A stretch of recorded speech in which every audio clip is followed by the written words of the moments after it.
Book 14. Ulysses in the hut with Eumaeus.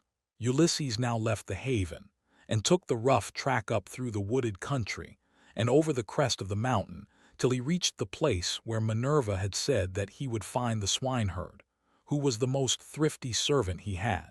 He found him sitting in front of his hut, which was by the yards that he had built on a site which could be seen from far. He had made them spacious and fair to see, with a free run for the pigs all round them. He had built them during his master's absence, of stones which he had gathered out of the ground, without saying anything to Penelope or Laertes, and he had fenced them on top with thorn bushes. Outside the yard he had run a strong fence of oaken posts, split, and set pretty close together, while inside he had built 12 sties near one another for the sows to lie in. There were 50 pigs wallowing in each sty, all of them breeding sows. But the boars slept outside and were much fewer in number, for the suitors kept on eating them, and the swineherd had to send them the best he had continually. There were 360 boar pigs, and the herdsman's 4 hounds, which were as fierce as wolves, slept always with them. The swineherd was at that moment cutting out a pair of sandals from a good stout ox hide. 3 of his men were out herding the pigs in one place or another, and he had sent the 4th to town with a boar that he had been forced to send the suitors that they might sacrifice it and have their fill of meat. When the hounds saw Ulysses, they set up a furious barking and flew at him. But Ulysses was cunning enough to sit down and loose his hold of the stick that he had in his hand. Still, he would have been torn by them in his own homestead had not the swineherd dropped his ox hide, rushed full speed through the gate of the yard, and driven the dogs off by shouting and throwing stones at them. Then he said to Ulysses, "Old man, the dogs were likely to have made short work of you, and then you would have got me into trouble. The gods have given me quite enough worries without that, for I have lost the best of masters, and am in continual grief on his account. I have to attend swine for other people to eat, while he, if he yet lives to see the light of day, is starving in some distant land. But come inside, and when you have had your fill of bread and wine, tell me where you come from and all about your misfortunes." On this, the swineherd led the way into the hut and bade him sit down. He strewed a good thick bed of rushes upon the floor, and on the top of this he threw the shaggy chamois skin, a great thick one, on which he used to sleep by night. Ulysses was pleased at being made thus welcome, and said, "May Jove, sir, and the rest of the gods grant you your heart's desire in return for the kind way in which you have received me." To this you answered, "O swineherd Eumaeus, stranger, though a still poorer man should come here, it would not be right for me to insult him, for all strangers and beggars are from Jove. You must take what you can get and be thankful, for servants live in fear when they have young lords for their masters. And this is my misfortune now, for heaven has hindered the return of him who would have been always good to me and given me something of my own, a house, a piece of land, a good-looking wife, and all else that a liberal master allows a servant who has worked hard for him, and whose labor the gods have prospered as they have mine in the situation which I hold.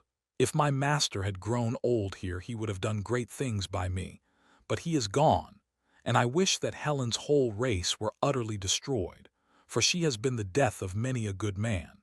It was this matter that took my master to Ilius, the land of noble steeds, to fight the Trojans in the cause of King Agamemnon." As he spoke, he bound his girdle round him and went to the sties where the young sucking pigs were penned. He picked out 2, which he brought back with him and sacrificed. He singed them, cut them up, and spitted them. When the meat was cooked, he brought it all in and set it before Ulysses, hot and still on the spit, whereon Ulysses sprinkled it over with white barley meal. The swineherd then mixed wine in a bowl of ivy wood, and taking a seat opposite Ulysses told him to begin. "Fall to, stranger," said he, "on a dish of servant's pork. The fat pigs have to go to the suitors, who eat them up without shame or scruple.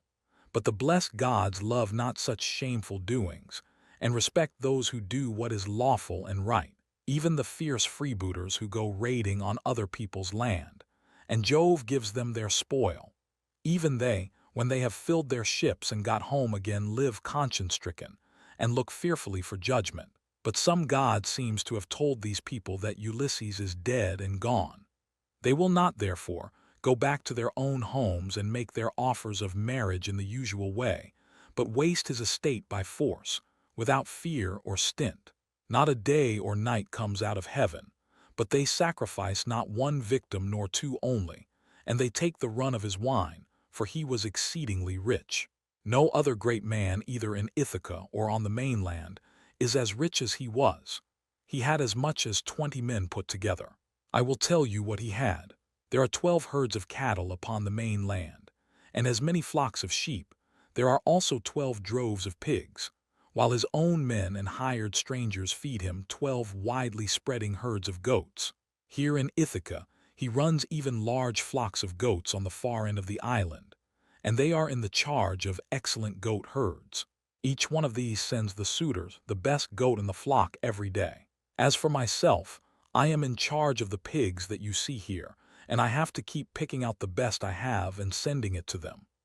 This was his story, but Ulysses went on eating and drinking ravenously without a word, brooding his revenge. When he had eaten enough and was satisfied, the swineherd took the bowl from which he usually drank, filled it with wine, and gave it to Ulysses, who was pleased, and said as he took it in his hands, "My friend, who was this master of yours that bought you and paid for you, so rich and so powerful as you tell me? You say he perished in the cause of King Agamemnon. Tell me who he was, in case I may have met with such a person. Jove and the other gods know, but I may be able to give you news of him, for I have traveled much." Eumaeus answered, "Old man, no traveler who comes here with news will get Ulysses' wife and son to believe his story. Nevertheless, tramps in want of a lodging keep coming with their mouths full of lies, and not a word of truth. Everyone who finds his way to Ithaca goes to my mistress and tells her falsehoods, whereon she takes them in, makes much of them, and asks them all manner of questions, crying all the time as women will when they have lost their husbands. And you too, old man, for a shirt and a cloak would doubtless make up a very pretty story. But the wolves and birds of prey have long since torn Ulysses to pieces, or the fishes of the sea have eaten him, and his bones are lying buried deep in sand upon some foreign shore. He is dead and gone, and a bad business it is for all his friends, for me especially. Go where I may, I shall never find so good a master, not even if I were to go home to my mother and father where I was bred and born. I do not so much care, however, about my parents now, though I should dearly like to see them again in my own country. It is the loss of Ulysses that grieves me most. I cannot speak of him without reverence, though he is here no longer, for he was very fond of me, and took such care of me that wherever he may be I shall always honor his memory." "My friend," replied Ulysses, "you are very positive and very hard of belief about your master's coming home again. Nevertheless, I will not merely say, but will swear, that he is coming. Do not give me anything for my news till he has actually come. You may then give me a shirt and cloak of good wear if you will. I am in great want, but I will not take anything at all till then. For I hate a man, even as I hate hell-fire, who lets his poverty tempt him into lying. I swear by King Jove, by the rights of hospitality, and by that hearth of Ulysses to which I have now come, that all will surely happen as I have said it will. Ulysses will return in this self-same year. With the end of this moon and the beginning of the next, he will be here to do vengeance on all those who are ill-treating his wife and son." To this you answered, "O swineherd Eumaeus, old man, you will neither get paid for bringing good news, nor will Ulysses ever come home. Drink your wine in peace, and let us talk about something else. Do not keep on reminding me of all this. It always pains me when anyone speaks about my honored master. As for your oath, we will let it alone. But I only wish he may come, as do Penelope, his old father Laertes, and his son Telemachus. I am terribly unhappy too about this same boy of his. He was running up fast into manhood, and bade fair to be no worse man, face and figure, than his father. But someone, either God or man, has been unsettling his mind. So he has gone off to Pylos to try and get news of his father, and the suitors are lying in wait for him as he is coming home, in the hope of leaving the house of Odysseus without a name in Ithaca. But let us say no more about him, and leave him to be taken, or else to escape if the son of Saturn holds his hand over him to protect him. And now, old man, tell me your own story. Tell me also, for I want to know, who you are and where you come from. Tell me of your town and parents, what manner of ship you came in, how crew brought you to Ithaca, and from what country they professed to come, for you cannot have come by land. And Ulysses answered, I will tell you all about it, if there were meat and wine enough, and we could stay here in the hut with nothing to do but to eat and drink while the others go to their work. I could easily talk on for a whole 12 months without ever finishing the story of the sorrows with which it has pleased heaven to visit me. I am by birth a Cretan. My father was a well-to-do man who had many sons born in marriage, whereas I was the son of a slave whom he had purchased for a concubine. Nevertheless, my father Castor, son of Hylax, whose lineage I claim, and who was held in the highest honor among the Cretans for his wealth, prosperity, and the valor of his sons, put me on the same level with my brothers who had been born in wedlock. When, however, death took him to the house of Hades, his sons divided his estate and cast lots for their shares, but to me they gave a holding and little else. Nevertheless, my valor enabled me to marry into a rich family, for I was not given to bragging or shirking on the field of battle. It is all over now. Still, if you look at the straw you can see what the ear was, for I have had trouble enough and to spare. Mars and Minerva made me doughty in war. When I had picked my men to surprise the enemy with an ambuscade, I never gave death so much as a thought, but was the first to leap forward and spear all whom I could overtake.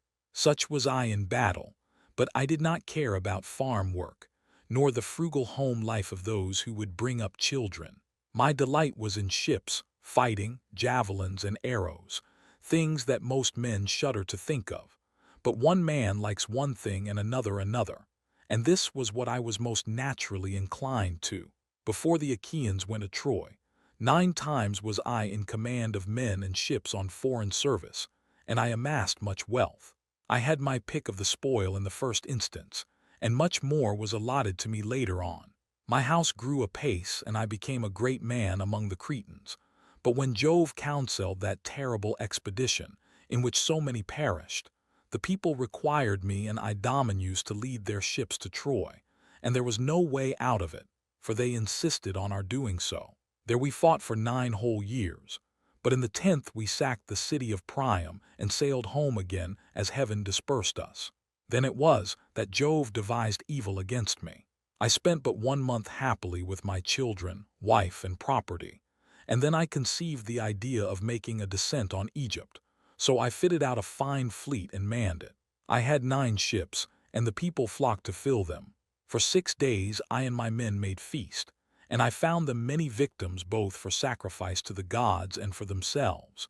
But on the 7th day we went on board and set sail from Crete with a fair north wind behind us, though we were going down a river.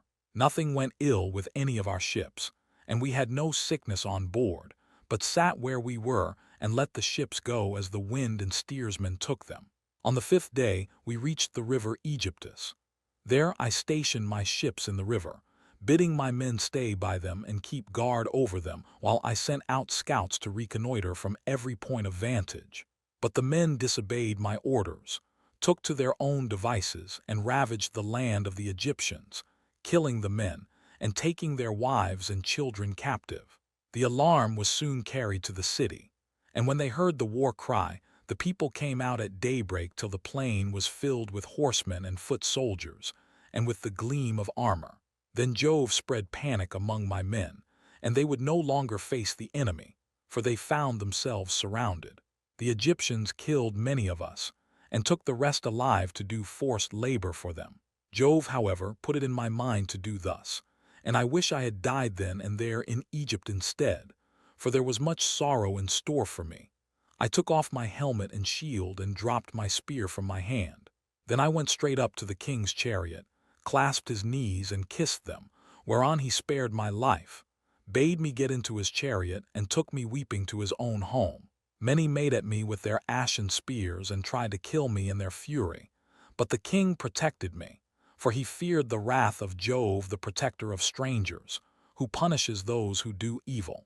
I stayed there for 7 years and got together much money among the Egyptians, for they all gave me something. But when it was now going on for 8 years, there came a certain Phoenician, a cunning rascal, who had already committed all sorts of villainy, and this man talked me over into going with him to Phoenicia, where his house and his possessions lay. I stayed there for a whole 12 months, but at the end of that time, when months and days had gone by till the same season had come round again, he set me on board a ship bound for Libya, on a pretense that I was to take a cargo along with him to that place, but really that he might sell me as a slave and take the money I fetched. I suspected his intention, but went on board with him, for I could not help it. The ship ran before a fresh north wind till we had reached the sea that lies between Crete and Libya. There, however, Jove counselled their destruction, for as soon as we were well out from Crete and could see nothing but sea and sky, he raised a black cloud over our ship, and the sea grew dark beneath it. Then Jove let fly with his thunderbolts, and the ship went round and round, and was filled with fire and brimstone as the lightning struck it. The men fell all into the sea. They were carried about in the water round the ship looking like so many sea-gulls, but the god presently deprived them of all chance of getting home again. I was all dismayed. Jove, however, sent the ship's mast within my reach, which saved my life, for I clung to it and drifted before the fury of the gale. 9 days did I drift, but in the darkness of the 10th night, a great wave bore me on to the Thesprotian coast. Their Phaedon, king of the Thesprotians, entertained me hospitably without charging me anything at all, for his son found me when I was nearly dead with cold and fatigue, whereon he raised me by the hand, took me to his father's house, and gave me clothes to wear. There it was that I heard news of Ulysses, for the king told me he had entertained him, and shown him much hospitality while he was on his homeward journey. He showed me also the treasure of gold and wrought iron that Ulysses had got together. There was enough to keep his family for 10 generations, so much had he left in the house of King Phaedon. But the king said Ulysses had gone to Dodona, that he might learn Jove's mind from the god's high oak tree, and know whether after so long an absence he should return to Ithaca openly or in secret. Moreover, the king swore in my presence, making drink offerings in his own house as he did so, that the ship was by the water side, and the crew found that should take him to his own country. He sent me off, however, before Ulysses returned, for there happened to be a Thesprotian ship sailing for the wheat-growing island of Dulichium, and he told those in charge of her to be sure and take me safely to King Acastus. These men hatched a plot against me that would have reduced me to the very extreme of misery, for when the ship had got some way out from land, they resolved on selling me as a slave. They stripped me of the shirt and cloak that I was wearing, and gave me instead the tattered old clouts in which you now see me. Then, towards nightfall, they reached the tilled lands of Ithaca, and there they bound me with a strong rope fast in the ship, while they went on shore to get supper by the seaside. But the gods soon undid my bonds for me, and having drawn my rags over my head, I slid down the rudder into the sea, where I struck out and swam till I was well clear of them, and came ashore near a thick wood in which I lay concealed. They were very angry at my having escaped and went searching about for me, till at last they thought it was no further use and went back to their ship. The gods, having hidden me thus easily, then took me to a good man's door, for it seems that I am not to die yet a while. To this you answered, O swineherd Eumaeus, poor unhappy stranger, I have found the story of your misfortunes extremely interesting, but that part about Ulysses is not right, and you will never get me to believe it. Why should a man like you go about telling lies in this way? I know all about the return of my master. The gods, one and all of them, detest him, or they would have taken him before Troy, or let him die with friends around him when the days of his fighting were done. For then the Achaeans would have built a mound over his ashes, and his son would have been heir to his renown. But now the storm winds have spirited him away, we know not whither. As for me, I live out of the way here with the pigs, and never go to the town unless, when Penelope sends for me on the arrival of some news about Ulysses. Then they all sit round and ask questions, both those who grieve over the king's absence, and those who rejoice at it because they can eat up his property without paying for it. For my own part, I have never cared about asking anyone else since the time when I was taken in by an Aetolian, who had killed a man and come a long way till at last he reached my station, and I was very kind to him. He said he had seen Ulysses with Idomeneus among the Cretans, refitting his ships which had been damaged in a gale. He said Ulysses would return in the following summer or autumn with his men, and that he would bring back much wealth. And now you unfortunate old man, since fate has brought you to my door, do not try to flatter me in this way with vain hopes. It is not for any such reason that I shall treat you kindly, but only out of respect for Jove the god of hospitality, as fearing him and pitying you. Ulysses answered, I see that you are of an unbelieving mind. I have given you my oath, and yet you will not credit me. Let us then make a bargain and call all the gods in heaven to witness it. If your master comes home, give me a cloak and shirt of good wear, and send me to Dulichium where I want to go. But if he does not come as I say he will, set your men on to me, and tell them to throw me from yonder precipice, as a warning to tramps not to go about the country telling lies. And a pretty figure I should cut then, replied Eumaeus, both now and hereafter, if I were to kill you after receiving you into my hut and showing you hospitality. I should have to say my prayers in good earnest if I did, but it is just supper time, and I hope my men will come in directly, that we may cook something savory for supper.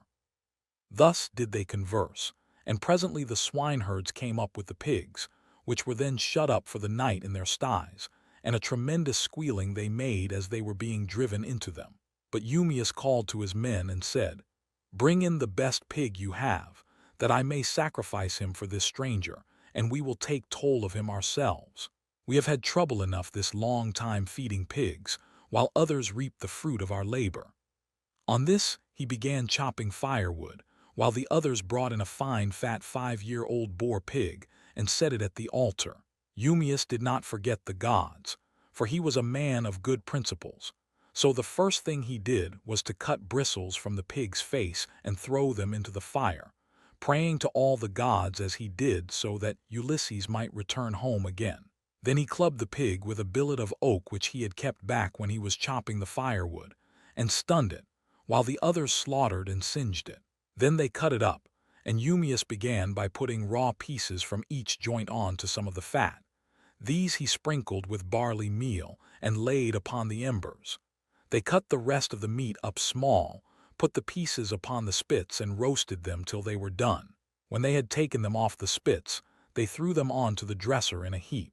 The swineherd, who was a most equitable man, then stood up to give everyone his share. He made 7 portions. One of these he set apart for Mercury the son of Maia and the nymphs, praying to them as he did so. The others he dealt out to the men man by man. He gave Ulysses some slices cut lengthways down the loin as a mark of especial honor, and Ulysses was much pleased. I hope, Eumaeus, said he, that Jove will be as well disposed towards you as I am, for the respect you are showing to an outcast like myself. To this you answered, O swineherd Eumaeus, eat, my good fellow, and enjoy your supper such as it is. God grants this, and withholds that just as he thinks right, for he can do whatever he chooses. As he spoke he cut off the first piece, and offered it as a burnt sacrifice to the immortal gods. Then he made them a drink offering, put the cup in the hands of Ulysses, and sat down to his own portion. Mesaulius brought them their bread. The swineherd had brought this man on his own account from among the Taphians during his master's absence, and had paid for him with his own money, without saying anything either to his mistress or Laertes. They then laid their hands upon the good things that were before them, and when they had had enough to eat and drink, Mesaulius took away what was left of the bread, and they all went to bed after having made a hearty supper. Now the night came on stormy and very dark, for there was no moon. It poured without ceasing, and the wind blew strong from the west, which is a wet quarter. So Ulysses thought he would see whether Eumaeus, in the excellent care he took of him, would take off his own cloak and give it him, or make one of his men give him one. "Listen to me," said he, "Eumaeus and the rest of you. When I have said a prayer, I will tell you something.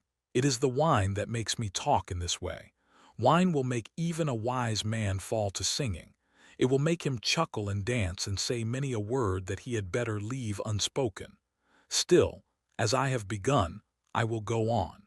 Would that I were still young and strong, as when we got up an ambuscade before Troy. Menelaus and Ulysses were the leaders, but I was in command also, for the other two would have it so. When we had come up to the wall of the city, we crouched down beneath our armor, and lay there under cover of the reeds and thick brushwood that grew about the swamp. It came on to freeze with a north wind blowing. The snow fell small and fine like hoar frost, and our shields were coated thick with rime. The others had all got cloaks and shirts, and slept comfortably enough with their shields about their shoulders. But I had carelessly left my cloak behind me, not thinking that I should be too cold, and had gone off in nothing but my shirt and shield. When the night was 2/3 through, and the stars had shifted their places, I nudged Ulysses, who was close to me, with my elbow, and he at once gave me his ear. "Ulysses," said I, "this cold will be the death of me, for I have no cloak. Some god fooled me into setting off with nothing on but my shirt, and I do not know what to do." Ulysses, who was as crafty as he was valiant, hit upon the following plan. "Keep still," said he in a low voice, "or the others will hear you." Then he raised his head on his elbow. "My friends," said he, "I have had a dream from heaven in my sleep. We are a long way from the ships. I wish someone would go down and tell Agamemnon to send us up more men at once." On this Thoas, son of Andremon, threw off his cloak and set out running to the ships, whereon I took the cloak and lay in it comfortably enough till morning. Would that I were still young and strong as I was in those days, for then some one of you swineherds would give me a cloak, both out of good will and for the respect due to a brave soldier. But now people look down upon me because my clothes are shabby." And Eumaeus answered, "Old man, you have told us an excellent story, and have said nothing so far but what is quite satisfactory. For the present, therefore, you shall want neither clothing nor anything else that a stranger in distress may reasonably expect. But tomorrow morning you have to shake your own old rags about your body again, for we have not many spare cloaks nor shirts up here, but every man has only one. When Ulysses' son comes home again, he will give you both cloak and shirt, and send you wherever you may want to go." With this, he got up and made a bed for Ulysses by throwing some goatskins and sheepskins on the ground in front of the fire. Here Ulysses lay down, and Eumaeus covered him over with a great heavy cloak that he kept for a change in case of extraordinarily bad weather. Thus did Ulysses sleep, and the young men slept beside him. But the swineherd did not like sleeping away from his pigs, so he got ready to go outside, and Ulysses was glad to see that he looked after his property during his master's absence. First he slung his sword over his brawny shoulders, and put on a thick cloak to keep out the wind. He also took the skin of a large and well-fed goat, and a javelin in case of attack from men or dogs. Thus equipped he went to his rest, where the pigs were camping under an overhanging rock that gave them shelter from the north wind.